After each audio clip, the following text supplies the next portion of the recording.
morning, everyone.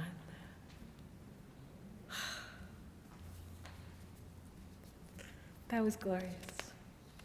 Let's just listen to Sarah for the next hour. Is that okay?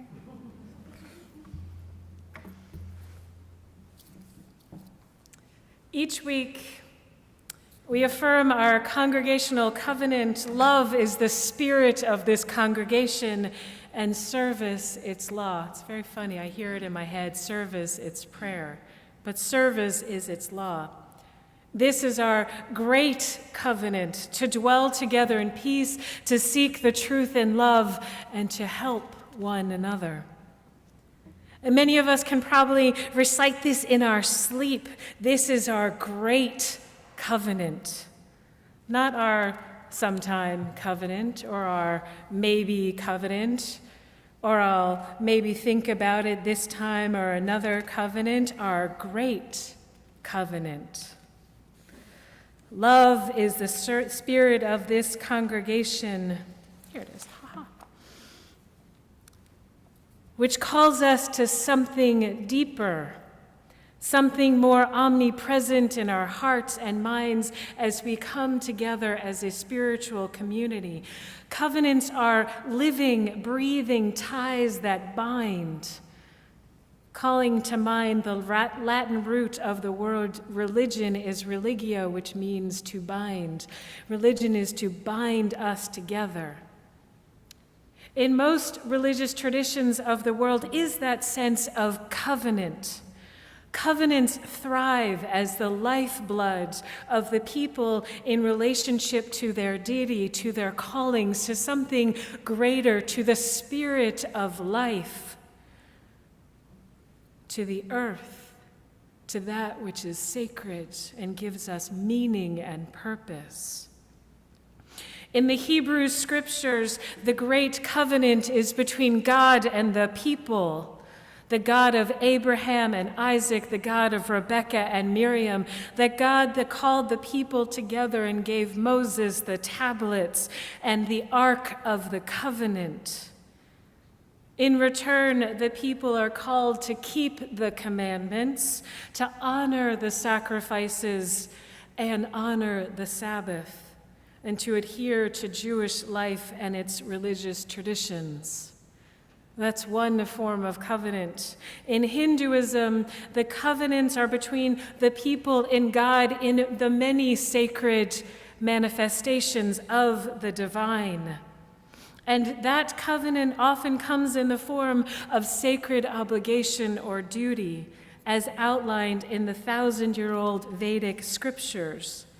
To quote, the Vedas are essentially books of revelation, which deal with the ritual and the spiritual aspects of sacrifices and obligatory duties, collectively known as dharma. Since the knowledge of the ritual sacrifices comes to us directly from God through Brahma, the dharma associated with them is also considered eternal.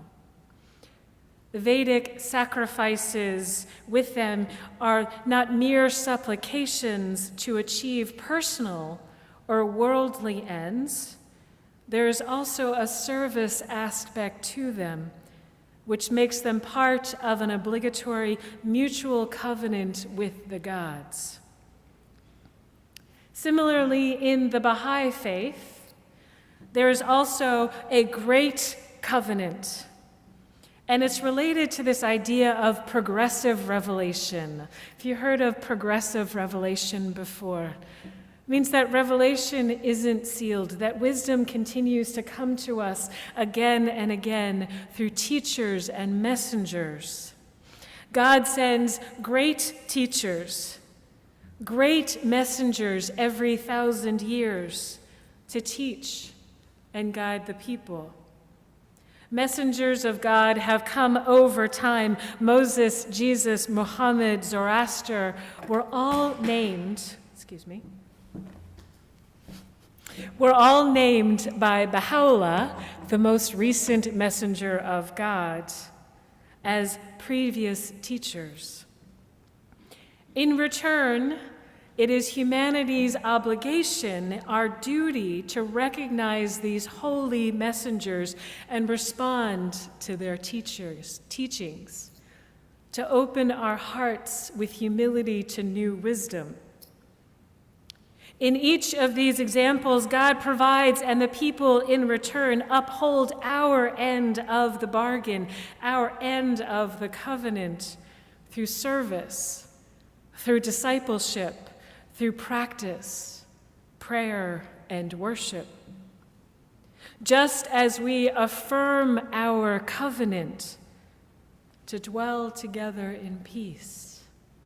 Do we need to take a breath to feel that peace? Let's take a breath.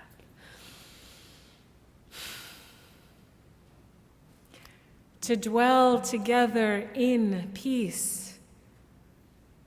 To seek that truth in love. And to help one another. Minds that think, hearts that love, and hands that are ready to serve. That is our great covenant, with love as the spirit of this congregation and service its law.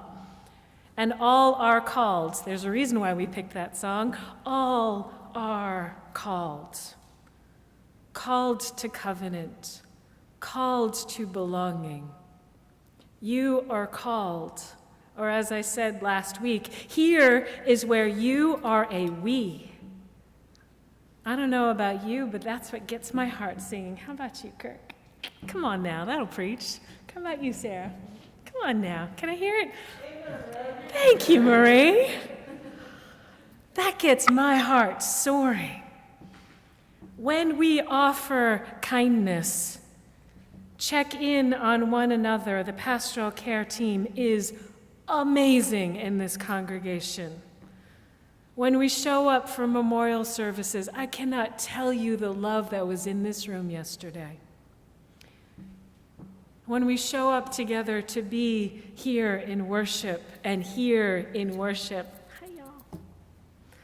Love is the spirit of this congregation and service its law. When we tend to the gardens and the flowers that come each week. Thank you, Emily and Bruce. Love is the spirit of this congregation and service its law. When we say yes to leadership, as our board did this morning, affirming that covenant, and our religious education teachers, our family faith formation team. Love is the spirit of this congregation and service its law. As UU leader Karen Herring writes, covenant begins in longing.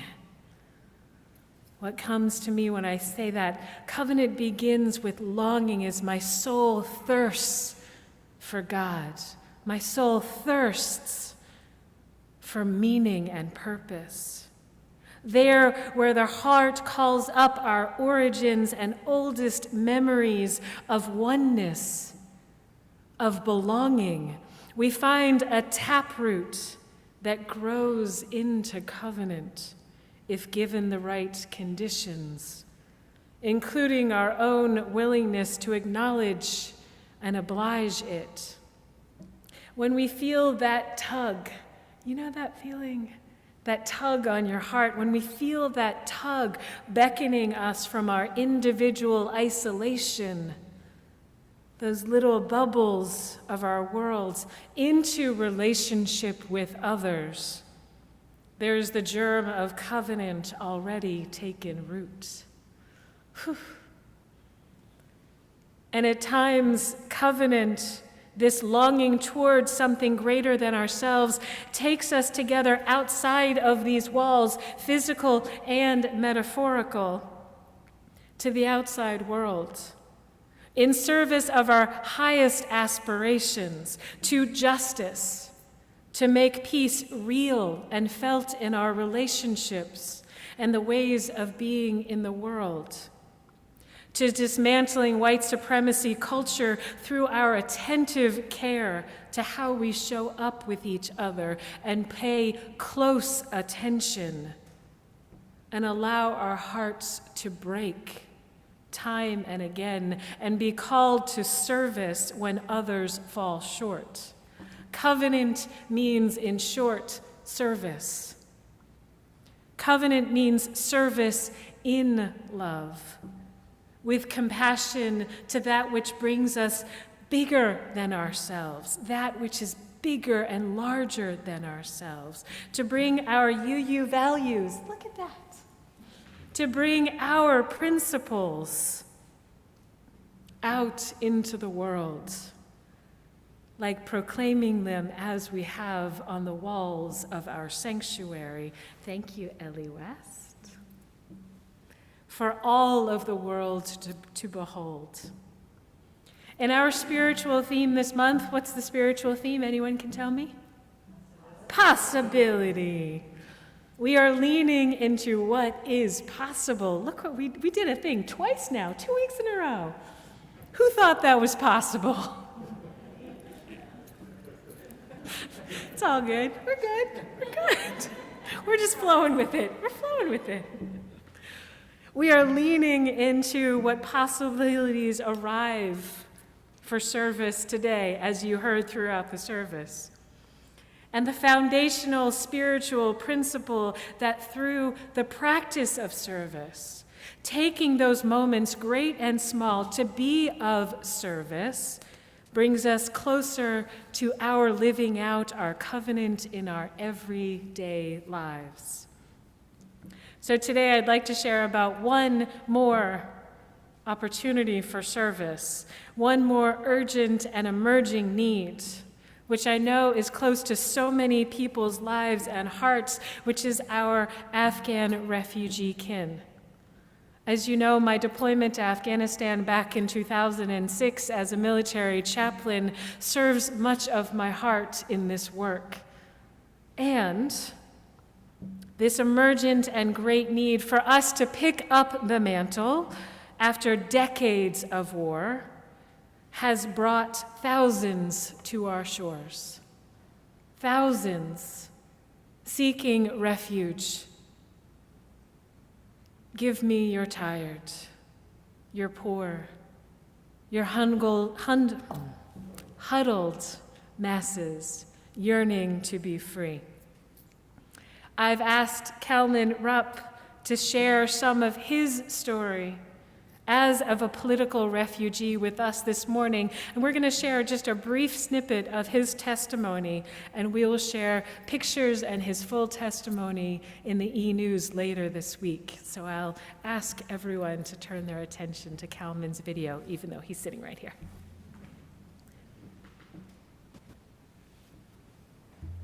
Good morning. My name is Kalman Rupp. I am a member of the Immigration Action Group at UUCR. I prepared these boxes of pots and pans for a family of 4, as many of you did. It was a very successful donation, drive in an emergency situation. Now, my UUCR, friends, I am sure that most of the people we are welcoming are very nice people, but that's not the reason I am supporting you and ask you to continue to support our Afghani refugee friends. I have a very simple reason, and which is nobody deserves to be raped, beheaded, thrown into a dungeon, or forced to flee. And these people were in that sort of situation, and they deserve our help. Thank you very much. Thank you, Kalman. A few weeks ago, this amazing congregation came together with an outpouring of love and support for our Afghan refugee kin, with gift baskets of home goods gift cards through Lutheran Social Services.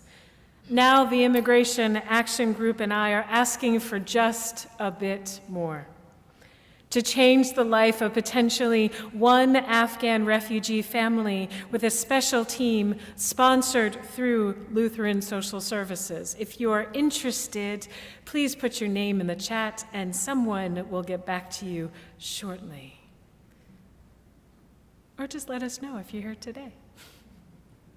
Calman, they can come to you. Can you raise your hand? Thank you. Your heart, your service, your love and care are all blessings. I believe that being in spiritual community means that we get a chance, the blessing of possibility to practice who and how we want to be in the world. This is how we embrace the infinite in our lives that are finite, to be of service. And I'll close with words from Paulo Coelho. Beloveds, we are on and traveling on this cosmic journey. Stardust swirling and dancing in the eddies and whirlpools of infinity. Life is eternal.